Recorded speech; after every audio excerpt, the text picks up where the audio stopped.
Hello friends, तो finally एक महीने के इंतज़ार के बाद वेडनेसडे सीजन 2 का वॉल्यूम 2 रिलीज हो चुका है। जिन लोगों ने इसका वॉल्यूम 1 नहीं देखा है, मैं रिकमेंड करूंगा कि पहले वॉल्यूम 1 देख लीजिए ताकि चीज़ों को आप अच्छे से रिलेट कर पाएँ।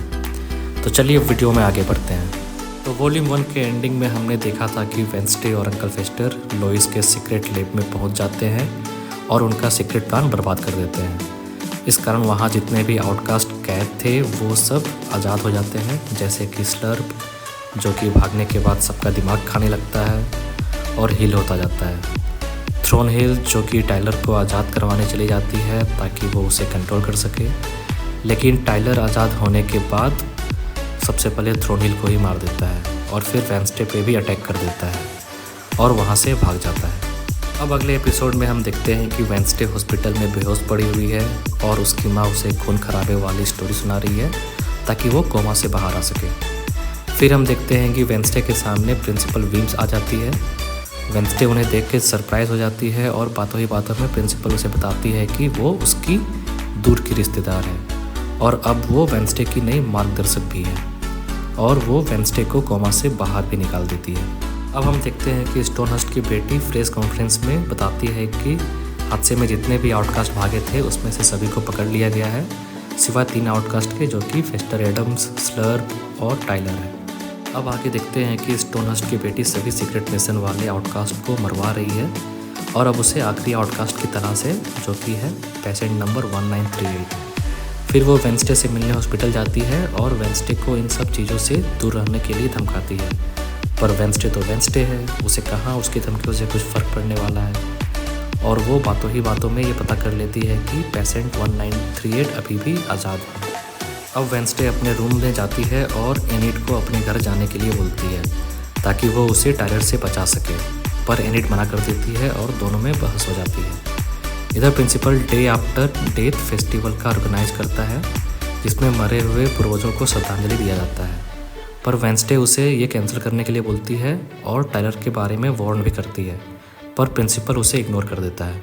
अब वेडनेसडे टीचर कैप्री के पास जाती है और हाइड के बारे में पूछती है। कैप्री उसे हाइड के बारे में जितना भी उसे पता था वो उसके बता देती है। उसे सुनकर वेडनेसडे मन ही मन डिसाइड करती है कि अब वो टाइलर की मास्टर बनेगी। अब वेडनेसडे थ्रोनहिल के रूम में जाती है जो कि अब उसकी माँ का रूम हो चुका है और वो वहाँ हाइड के बारे में रिसर्च करती है। तभी उसकी मोम वहाँ आ जाती है और बातों ही बातों में वेडनेसडे का टाइलर के लिए प्लान को गेस कर लेती है। अब इधर एनिड टाइलर को हराने के लिए नाइटसेड्स को इकट्ठा करती है और सभी मेंबर्स को इनविटेशन भेजती है। वहाँ वेडनेसडे भी आ जाती है और सभी मिलकर प्लान बनाते हैं टाइलर को काबू करने का। फिर वेडनेसडे हाइड को काबू करने का सोल्यूशन बनाने लगती है। अब इधर पक्सली स्लर्प को खोने के बाद उदास हो जाता है। फिर उसके पापा उसे स्लर्प को साथ में ढूंढने का प्लान बनाते हैं और जंगलों में जाते हैं, पर उन्हें स्लर्प नहीं मिलता है। फिर वो वहाँ से पिलग्रिम वर्ल्ड के मेले में जाते हैं। उन्हें वहाँ स्लर्प मिल जाता है और वो देखता है कि स्लर्प सभी को मारकर उनका दिमाग खा रहा है। पक्सली उस पर अपने पावर से अटैक कर देता है, जिस कारण स्लर्प उसके सामने सरेंडर कर देता है। फिर स्लर्प उससे सेकेंड चांस मांगता है और वहाँ से जाने के लिए परमिशन भी मांगता है। गोमेज स्लर्प को जाते हुए देख लेता है और उसे पहचान जाता है। अब इधर पेशेंट 1938 मोटिसिया के पास आ जाती है। वो एक्चुअल में टाइलर की मोम फ्रांसोइस रहती है। मोटिसिया टाइलर की मोम से डील करती है कि वो टाइलर को ढूंढने में उसकी हेल्प करेगी और बदले में वो टाइलर के साथ कहीं दूर चली जाएगी। अब Tyler day after death festival में बदला लेने के लिए आ जाता है। एनिड उसे अपने पीछे बुलाती है और एक सुनसान जगह ले जाती है। वहाँ वेडनेसडे और सभी नाइटसेड्स वाले उसका इंतजार कर रहे होते हैं। तभी टाइलर हाइड में ट्रांसफ़र हो जाता है और सब पे अटैक कर देता है। वेडनेसडे उसे काबू करने वाला सोल्यूशन लगाने ही वाली होती है कि तभी टाइलर की मोम वहाँ आ जाती है। वो भी हाइड रहती है और टाइलर को रोक लेती है। अब हम देखते हैं कि एनिड डांस की प्रैक्टिस कर रही होती है कि तभी वो वेयरवुल्फ में ट्रांसफ़र होने लगती है। वो मून की तरफ देखती है पर फुल मून नहीं रहता है, फिर भी वो वेयरवुल्फ में ट्रांसफॉर्म हो जाती है और ये सारी चीज़ें कैप्री को पता चल जाता है। अब हम अगले एपिसोड में देखते हैं कि पुलिस नेवरमोर स्कूल आई हुई है और टाइलर वाले इंसिडेंट के बारे में पूछताछ कर रही है और पूछताछ में उन्हें भी टाइलर की मॉम के बारे में पता चल जाता है कि वो भी एक हाइड है। तभी वेडनेसडे को प्रिंसिपल वीम्स नज़र आती है और वो उसे एनिड के विजन के बारे में याद दिलाती है और ये भी बताती है कि कैसे उसे उसकी पावर वापस मिल सकती है।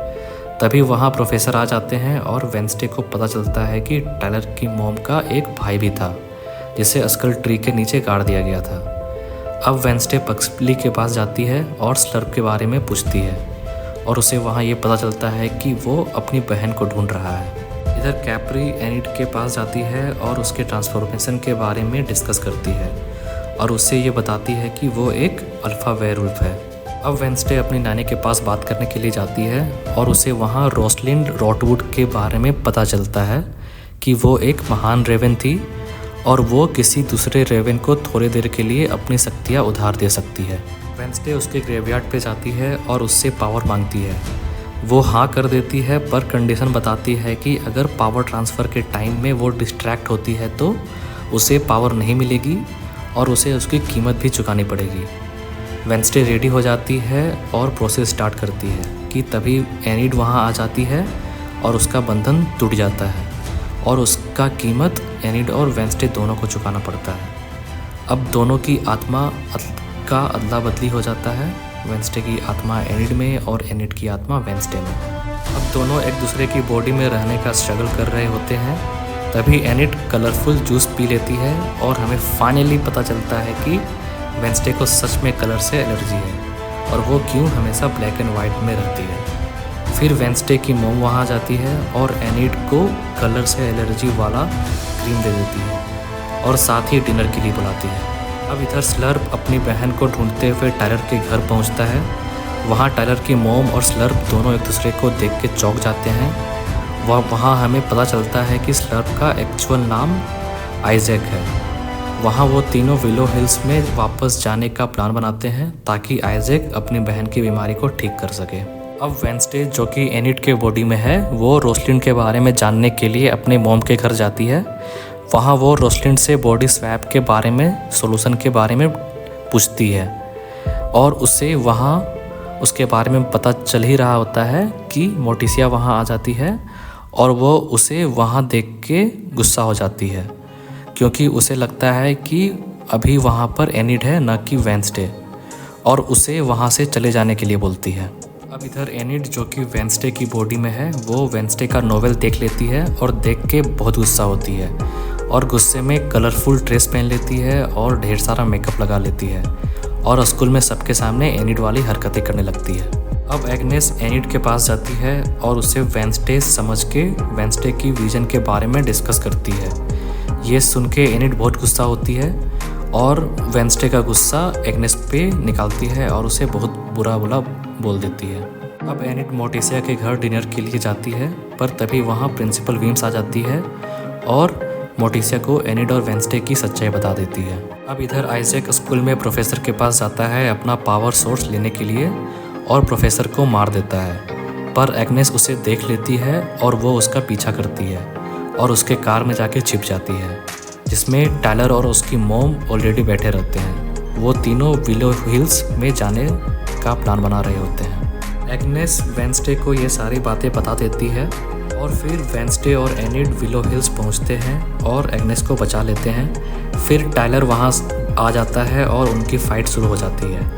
अब वेंसडे जो कि एनिड के शरीर में होती है वो वेयरवुल्फ में ट्रांसफॉर्म हो जाती है और टायलर को हरा देती है और वहाँ से तीनों चले जाते हैं। वेंसडे और एनिड दोनों रोसलिंड के ग्रेवयार्ड पे जाते हैं और बॉडी स्वैप कर लेते हैं। तभी वहाँ वीम्स आ जाती है और बताती है कि एनिड के मरने वाली भविष्यवाणी अब टल चुकी है और अब वेंसडे फैमिली में से कोई खतरे में है। अब अगले एपिसोड में हम प्रिंसिपल डॉट की बैक स्टोरी देखते हैं कि कैसे वो गिडियन के साथ मिलके पैसे लूटने के लिए मॉर्निंग सॉन्ग का बिजनेस स्टार्ट करता है। फिर हम देखते हैं कि बियांका और उसकी मॉम आपस में टाइम स्पेंड कर रहे होते हैं कि तभी वहाँ प्रिंसिपल आ जाता है और बियांका को सायरन सॉन्ग के लिए फोर्स कर देता है। अब इधर वेंसडे अपने नए भविष्यवाणी के बाद आइजैक और गैल्पिन परिवार के बारे में इन्वेस्टिगेशन स्टार्ट करती है और अपने घर जाती है। वहाँ अपनी मॉम और डैड से आइजैक के बारे में पूछती है और वो उन्हें आइजैक के बारे में बता देते हैं। फिर वेंसडे अपनी मॉम से बात करती है और उन्हें अपने नए भविष्यवाणी के बारे में बता देती है। अब इधर कैप्री एनिड को अल्फा वेयरवुल्फ के बारे में बताती है और उसे केयरफुल रहने के लिए बोलती है क्योंकि अल्फा वेयरवुल्फ अगर एक बार फुल मून के टाइम में वेयरवुल्फ में ट्रांसफ़र हो गया तो वो दोबारा इंसान नहीं बन सकता। अब इधर वेंसडे आइजैक को ढूंढते हुए उसके घर पहुंचती है और थिंग के हेल्प से उनके हाइड आउट में जाती है। वहाँ उसे पता चलता है कि टाइलर की मॉम बीमार है और आइजैक उसे बचाने के लिए कुछ भी कर सकता है। अब वेंसडे स्कूल वापस आती है और अपनी नानी को अपने रूम में पाती है। उसकी नानी उसे बताती है कि प्रिंसिपल ने उसे डोनेशन के लिए बुलाया है, पर उसका डोनेशन देने का कोई भी इरादा नहीं है। फिर वो प्रिंसिपल के ऑफिस में जाती है। वहाँ प्रिंसिपल उसे डोनेशन के लिए खूब इम्प्रेस करता है, पर वो मना कर देती है। तो वो बियंका को बुलाता है और बियंका उसे सायरन सॉन्ग से डोनेशन के लिए मना लेती है और उसे अपनी सारी प्रॉपर्टी डोनेट करने के लिए बोलती है।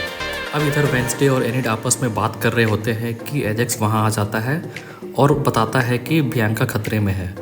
वेंसडे उससे मिलने जाती है, पर बीच में ही उसे प्रिंसिपल रोक लेता है और वहाँ उसकी नानी बताती है कि वो अपना सब कुछ स्कूल को डोनेट कर देगी और उसकी फैमिली को भी भला बुरा सुनाती है। अब वेंसडे बियंका के पास जाती है और उससे गाला के बारे में सब कुछ पूछती है। बियंका उसे सब कुछ बता देती है, पर सायरन सॉन्ग यूज़ करके उसकी याददाश्त मिटा देती है।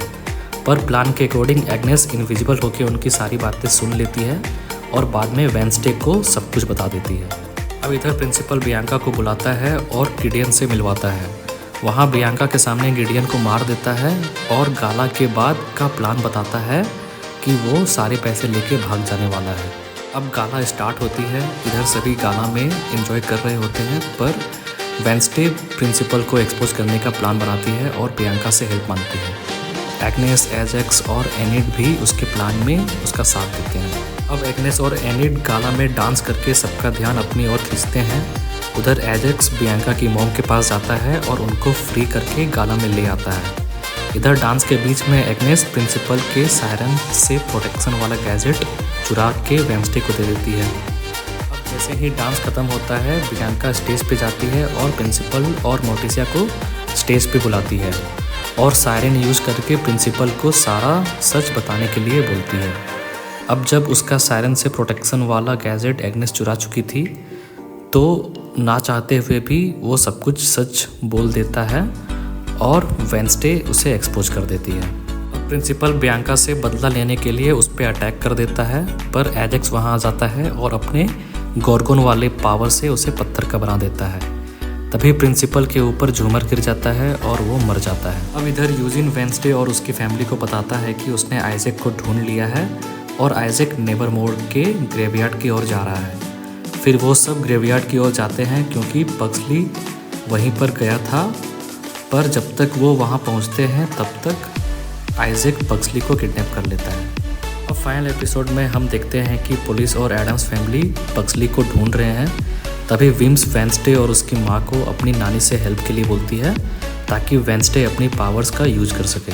अब वेंसडे, उसकी माँ और उसकी नानी एक साथ बैठते हैं और अपनी पावर्स को एक करते हैं, जिससे वेंसडे को फिर से एक विजन आता है और वो देखती है कि गोमेज और मोर्टिसिया स्कल ट्री के नीचे आइजैक को दफना रहे हैं। वेंसडे अपनी माँ से उसके बारे में पूछती है तो वो बताती है कि कैसे आइजैक ने गोमेज को धोखा दिया था, अपनी बहन की जान के बदले गोमेज की पावर्स और उसकी जान का सौदा करके, वो भी धोखे से, क्योंकि गोमेज की पावर्स भी पहले वैसी ही थी जैसे अभी पक्सली की है। अब इधर आइजैक पक्सली को अपने हाइडआउट में छिपा के रखता है और अपने आगे का प्लान पे काम करता है। वो पुलिस को गुमराह करता है और वेंसडे को यूजिन के थ्रू टिप दे के जंगल में बुलाता है। वेंसडे जंगल में जाती है और थिंग के साथ आइजैक को मारने का प्लान बनाती है, पर आइजैक बच जाता है और थिंग को पकड़ लेता है। और फिर हमें पता चलता है कि थिंग एक्चुअल में आइजैक का ही कटा हुआ हाथ था। वो थिंग को वापस से अपने हाथ में अटैच कर लेता है और वेंसडे को स्कल ट्री के नीचे गाड़ देता है। फिर वो पक्सली को लेके इयागो टावर चले जाते हैं। फिर एग्नेस इनविजिबल होके ये सब कुछ देख लेती है और हेल्प के लिए एनिड के पास जाती है। वो दोनों स्कल ट्री के पास वेंसडे को बचाने के लिए जाते हैं। फिर एनिड वेयरवुल्फ में ट्रांसफ़र हो जाती है और वेंसडे को बचा लेती है। अब इधर आइजैक इयागो टावर में अपनी लैब को वापस से ठीक करता है और पक्सली को भी गोमेज की तरह मशीन से कनेक्ट कर देता है। फिर वो टाइलर की माँ की जगह टाइलर को रख देता है ताकि वो उसके अंदर से हाइड को निकाल सके। वो यही सब अपनी बहन के कहने पे करता है। अब वेंसडे और उसकी माँ भी वहाँ पहुँच जाते हैं। वेंसडे की माँ आइजैक का ध्यान भटकाती है और वेंसडे टाइलर को फ्री कर देती है और साथ ही अपने भाई को भी बचा लेती है। फ्री होते ही टायलर हाइड में ट्रांसफॉर्म हो जाता है और आइजैक पे अटैक कर देता है। उसकी मॉम भी हाइड में ट्रांसफॉर्म हो जाती है और फिर दोनों के बीच में फाइट होती है और टायलर की मॉम मर जाती है। तभी वहाँ लैब में धमाका होता है और हम मोर्टिसिया को बेहोश दिखते हैं। सभी को लगता है कि भविष्यवाणी के अकॉर्डिंग उसकी मौत हो गई है, पर वो जिंदा रहती है। तभी आइजैक वहाँ आ जाता है और वेंसडे पे अटैक कर देता है और वेंसडे भी उससे फाइट बैक करती है और थिंग को अपने पास बुलाती है। थिंग उसकी बात को सुनता है और आइजैक पे अटैक कर देता है। वो उसका मशीन वाला हर्ट निकाल देता है और आइजैक को मारकर वापस से एडम्स फैमिली के पास चला जाता है। और इसी के साथ वेंसडे सीजन 2 की कहानी का दी एंड हो जाता है। अब हम पोस्ट क्रेडिट सीन में आगे आने वाले सीजन की कुछ झलकियाँ देखते हैं। हम देखते हैं कि वेंसडे एग्नेस के साथ मिलके एनिट को ढूंढ रही है। उसकी माँ उसे आंट ओफेलिया की बुक देती है। इधर टायलर अपनी माँ और आइजैक के ग्रेवयार्ड पे जाता है। तभी वहाँ कैप्री आ जाती है और टायलर को अपने पैक का हिस्सा बनाने के लिए कन्विंस कर लेती है। वेंसडे अपने अंकल फेस्टर के साथ एनिट को ढूंढने के लिए कनाडा के जंगलों में जाने का प्लान बना रहे हैं। जाने के रास्ते में वेंसडे आंट ओफेलिया की बुक पढ़ती है और पढ़ते ही उसे फिर से एक विजन आता है और वो देखती है कि आंट ओफेलिया अभी भी जिंदा है। लास्ट में हम उस कौवे को भी देखते हैं कि वो अभी भी वेंसडे पे नज़र रख रहा है। अब आगे क्या होगा, वेंसडे कैसे इन सारे चैलेंजेस को टैकल करेगी, वो हम आगे आने वाले सीजन में देखेंगे। तब तक के लिए इस वीडियो को यहीं पे कंक्लूड करते हैं। अगर आपको ये वीडियो अच्छी लगी तो वीडियो को लाइक कर दीजिए और प्लीज़ चैनल को सब्सक्राइब कर दीजिए। तब तक के लिए धन्यवाद।